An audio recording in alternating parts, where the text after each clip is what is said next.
ಇವತ್ತು ಇಂಡಿಯಾದ cleanest city ಅಂತ ಕರೆಸ್ಕೊಂಡಿರೋ ಇಂದೋರ್ ಬಗ್ಗೆ ಮಾತಾಡೋಣ. ಇಂದೋರಲ್ಲಿ ಏನೇನಾಗ್ತೈತೆ ಇವಾಗ ಪ್ರೆಸೆಂಟ್ ಆಗಿ, ಮೊದಲು ಹೆಂಗಿತ್ತು ಇವಾಗ ಹೆಂಗೈತೆ ಇಂದೋರಲ್ಲೊಂದು ಭಗೀರಥ್ಪುರ್ ಅಂತೇಳಿ ಒಂದು ಟೌನ್, ಅಲ್ಲಿ ಒಂದು ಪ್ರಾಬ್ಲಮ್ ಆಗಿದೆ. ನೋಡೋಣ ಏನಾಗಿದೆ ಅಂತೇಳಿ. ಮೊದಲು ಇಂದೋರ್ ಬಗ್ಗೆ ತಿಳ್ಕೊಂಬರೋಣ. ಒಂದು ವಿಡಿಯೋ ಹಾಕ್ತೀನಿ, ಅದನ್ನು ನೋಡ್ರಿ. ಆಮೇಲೆ ನಿಮ್ಗೆ ಗೊತ್ತಾಗುತ್ತೆ ಇಂದೋರ್ ಹೆಂಗಿತ್ತು ಇವಾಗ ಹೆಂಗಾಗಿದೆ ಅಂತೇಳಿ. ಇದ್ರ ಬಗ್ಗೆ ಸ್ವಲ್ಪ ಡಿಸ್ಕಷನ್ ಮಾಡೋಣ. ಯಾಕಂದರೆ ಇಂಡಿಯಾದಲ್ಲಿ ಇವಾಗ ಇಂದೋರ್ ಅನ್ನೋದು ಒಂದು ಕ್ಲೀನೆಸ್ಟ್ ಸಿಟಿ ಅಂತೇಳಿ ಅವಾರ್ಡನ್ನು ಪಡ್ಕೊಂಡಿರ್ತಕ್ಕಂಥದ್ದು. ಅದಕ್ಕೋಸ್ಕರ ನಾವು ಅದ್ರ ಬಗ್ಗೆ ವಿಡಿಯೋ ಮಾಡಬೇಕಾಗುತ್ತೆ. Because of the carelessness of the government ನಾವು ಅದ್ರ ಬಗ್ಗೆ ಮಾಡಲೇಬೇಕಾಗುತ್ತೆ. ಇವಾಗ ಪ್ರೆಸೆಂಟಾಗಿ ಯಾವ ಕಂಡೀಷನಲ್ಲಿದೆ, ಇವಾಗ ಅದರಲ್ಲಿ ಜನರು ಯಾವ ಒಂದು ಪ್ರಾಬ್ಲಮ್ಸನ್ನ ಫೇಸ್ ಮಾಡ್ತಾ ಇದ್ದಾರೆ ಅಂತೇಳಿ ಇವಾಗ ಗೊತ್ತಾಗುತ್ತೆ ನಿಮಗೆ. ಈ ವಿಡಿಯೋ ನೋಡಿದ್ಮೇಲೆ ಚೆಕ್ ಮಾಡ್ಕೊಂಬನ್ನಿ, ಒಂದು ವಿಡಿಯೋ ಹಾಕ್ತೀನಿ, ಆಮೇಲೆ ಮಾತಾಡೋಣ. This is Indore, the cleanest city of India. That too for the 7th time in a row. Number one रहेगा. But it wasn't always the number one.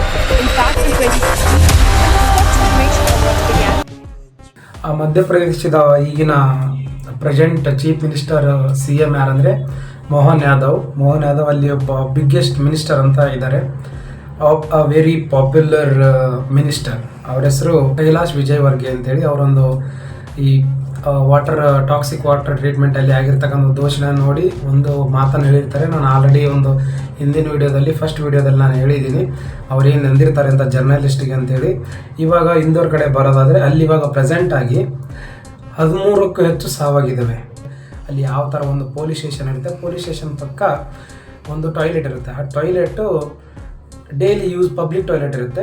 Public ಟಾಯ್ಲೆಟ್ನ daily use ಮಾಡ್ತಾ ಇರ್ತಾರೆ. Public ಟಾಯ್ಲೆಟ್ಗೆ ground ವಾಟ್ರಲ್ಲಿ ಯಾವುದೇ basement ಎಲ್ಲ toilet ಎಲ್ಲ waste ಎಲ್ಲ collect ಮಾಡ್ತಾರಲ್ಲ, ಆ ಥರ ಏನೂ ಮಾಡಿರಲ್ಲ. ಅದನ್ನು ಡೈರೆಕ್ಟಾಗಿ ಪೈಪ್ಲೈನು ಕೊಟ್ಟಿರ್ತಾರೆ ಬೇರೆ ಕಡೆಗೆ. ಬಟ್ ಅಲ್ಲಿ ಏನಾಗಿದೆ ಅಂದರೆ ಅದೇ ಒಂದು ಜಾಗದಲ್ಲಿ ನರ್ಮದಾ ನದಿಯಿಂದ ಬರ್ತಕ್ಕಂಥ ಒಂದು ಪೈಪ್ಲೈನು ಅದೇ ಒಂದು ಪೈಪ್ಲೈನ್ ಕೆಳಗಡೆ ಹಾದೋಗ್ತಾ ಇರ್ತದೆ. ಆವಾಗ ಪಬ್ಲಿಕ್ ಟಾಯ್ಲೆಟಲ್ಲಿ ಯೂಸ್ ಮಾಡ್ತಕ್ಕಂಥ ವೇಸ್ಟು ಅದ್ರ ಜೊತೆ ಮಿಕ್ಸ್ ಆಗಿ ಅಲ್ಲಿ ಜನಗಳಿಗೆ ಭಾಳ ತೊಂದರೆ ಆಗಿಬಿಡ್ತದೆ.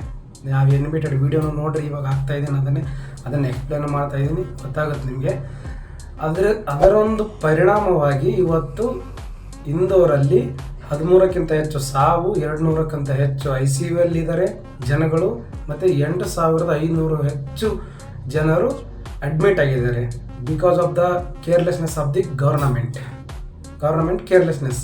ಇದನ್ನು ಯಾವಾಗ ಒಂದು ಆಗ್ತಾ ಇರತಕ್ಕಂಥ ಮುಂಚೆನೇ ಹೇಳಿದ್ರು, ರೀಪ್ಲೇಸ್ಮೆಂಟ್ಗೆ ಟೆಂಡರ್ ಕರೆದಿದ್ರು. ಟೆಂಡರ್ ಯಾವಾಗ ಕರೆದಿದ್ದು ಅಂದರೆ ಮೇ ಬಿ ಆಗಸ್ಟ್ ಟೆಂಡರ್ನ ಕರೆದಿದ್ದು. ಐ ಹ್ಯಾವ್ ಪ್ರೂಫ್, ನನ್ನ ಹತ್ರ ಪ್ರೂಫ್ ಇದೆ. ಅದರದ್ದು ಟೆಂಡರ್ ಕರೆದ ಡಾಕ್ಯುಮೆಂಟು ಆಲ್ರೆಡಿ ಒಂದು NDTV ಅವರು, ಇಂಡಿಯನ್ ನ್ಯಾಷನಲ್ TV ಅವರು ಮಾಡಿ ಹಾಕಿದ್ದಾರೆ ವಿಡಿಯೋ. ಅವರಿಂದ ನಾನು ಸ್ವಲ್ಪ ಇನ್ಫಾರ್ಮೇಷನ್ ಕಲೆಕ್ಟ್ ಮಾಡಿದ್ದು. ರೀಪ್ಲೇಸ್ ಮಾಡೋಕ್ಕೆ ಅಂತ ಒಂದು ಡೇಟ್ ಕೊಟ್ಟಿದ್ದು. ಅವಾಗ ಅಲ್ಲಿ ಆಗಸ್ಟ್ 8ಗೆ ರೀಪ್ಲೇಸ್ ಮಾಡೋಕ್ಕೆ ಡೇಟ್ ಕೊಟ್ಟಿದ್ದು. ಬಟ್ ಇದು ಓಪನ್ ಮಾಡಿದ್ದು December 29, 2025. ಯಾಕೆಂದರೆ ಅಲ್ಲಿ ಜನಗಳಿಗೆಲ್ಲ ಪ್ರಾಬ್ಲಮ್ ಆದಮೇಲೆ ಆವಾಗ ರೀಪ್ಲೇಸ್ಮೆಂಟಿಗೆ ಓಪನ್ ಮಾಡಿದ್ದಾರೆ. ಇದು ಈ ಟೆಂಡರಲ್ಲಿ ಇರ್ತಕ್ಕಂಥ ಒಂದು ಇನ್ಫಾರ್ಮೇಷನು. ಮತ್ತು ಇದೇ ಒಂದು ಕೇರ್ಲೆಸ್ನೆಸ್ಸಿಂದಾಗಿ ಇವತ್ತು 13ಕ್ಕೂ ಹೆಚ್ಚು ಸಾವಾಗಿದೆ. ಮತ್ತು 200ಕ್ಕಿಂತ ಹೆಚ್ಚು ಜನ ICU ಅಲ್ಲಿದ್ದಾರೆ. 8,500ಕ್ಕಿಂತ ಹೆಚ್ಚು ಜನಗಳು ಆಲ್ರೆಡಿ ಅಡ್ಮಿಟ್ ಆಗಿದ್ದಾರೆ. ಅವರಿಗೆಲ್ಲರಿಗೂ ಪರಿಹಾರ ಕೊಡ್ತೀನಿ ಅಂತ ಸರ್ಕಾರ 2 ಲಕ್ಷ ರೂಪಾಯಿ ತಲೆಗೂ ಪರಿಹಾರ ಕೊಡ್ತೀನಿ ಅಂತ ಅನೌನ್ಸ್ ಮಾಡಿದ್ದಾರೆ. ಯಾವುದು MP ಗೌರ್ನಮೆಂಟು. 2 ಲಕ್ಷ ರೂಪಾಯಿ ಕೊಟ್ಟರೆ ಅವ್ರ ಹೆಲ್ತ್ ರಿಕವರ್ ಆಗುತ್ತಾ? ಇವಾಗ ಸತ್ತೋಗಿರೋರ ಫ್ಯಾಮಿಲಿಗೆ ಅವ್ರು ಮತ್ತೆ ಬರ್ತಾರ? ನೀವು ಟೆಂಡರ್ ಕರೆದಾಗ ಅದನ್ನು ರೀಪ್ಲೇಸ್ ಕರೆಕ್ಟ್ ಟೈಮ್ ಮಾಡಿದರೆ ಇದೆಲ್ಲ ಸಾವು ನೋವು ಅಲ್ಲಿ ಆಗ್ತಾ ಇರಲಿಲ್ಲ, ಇಷ್ಟೊಂದು ಪ್ರಾಬ್ಲಮ್ ಆಗ್ತಾ ಇರಲಿಲ್ಲ, ನಿಮ್ಮ ಸಿಟಿ ಹೆಸರು ನೀವು ಕೆಡಿಸ್ಕೊಂತ ಇರ್ತಿರ್ಲಿಲ್ಲ. ಇವಾಗ ಇಂದೋರ್ ಸಿಟಿ ಅಂದರೆ ಇದೊಂದು ಮೇಜರ್ ಪಾಯಿಂಟ್ ಆಗಿಬಿಟ್ಟಿದೆ. ಅಲ್ಲಿ ಮೊದಲು cleanest city of the India ಅಂತ ಕರಿತಿದ್ದು, ಇವಾಗ ವಾಟರ್ ಟಾಕ್ಸಿಕ್ ಏರಿಯಾ ಅಂತ ಕರಿತಾ ಇದ್ದಾರೆ. ವಾಟರ್ ಟ್ರೀಟೆಡ್ ಕಂಟಾಮಿನೇಟೆಡ್ ಏರಿಯಾ ಅಂತ ಕರಿತಾ ಇದ್ದಾರೆ. ಇದು ನಮ್ಮ ಇಂಡಿಯನ್ ಗೌರ್ನಮೆಂಟ್ ಮಾಡ್ತಾ ಇರೋದು. ಯಾರು ಇದರಲ್ಲಿ ಈ ಒಂದು ಕೇರ್ಲೆಸ್ನೆಸ್ನ ಮಾಡಿದ್ದು ಯಾರು ಅಂದರೆ BJPಯ MP ಯಾರು ಕೈಲಾಶ್ ವಿಜಯವರ್ಗಿಯ ಮತ್ತು Mohan Yadav, chief minister of the MP government and member of the parliament.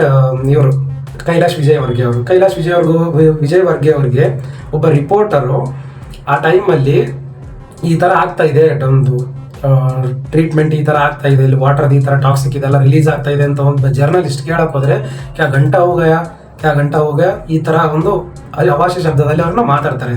ಅದನ್ನು ಜರ್ನಲಿಸ್ಟು ಸುಮ್ಮನೆ ಕೂರಲ್ಲ, ಅದನ್ನು ಅಪೋಸ್ ಮಾಡಿ ಅದ್ರ ಬಗ್ಗೆ ಅವ್ರು ಕೇಳ್ತಾರೆ. ಯಾಕಂದ್ರೆ ಅದು democracy country, India is A democracy country. ಇಲ್ಲಿ ಯಾರ ಕೇಳ್ತಕ್ಕಂಥ ಒಂದು ಹಕ್ಕು ಐತೆ. ಇವಾಗ ನಾವೇ ಆಗ್ಬೋದು, ಅವರೇ ಆಗ್ಬೋದು, ಯಾರೇ ಆಗ್ಬೋದು ಕೇಳ್ಬೋದು. ನಮಗೆ ಹಕ್ಕು ಇದೆ, ನಾವು ಕೇಳ್ತೀವಿ, ಅದನ್ನ ಸರಿಪಡಿಸ್ಬೇಕು.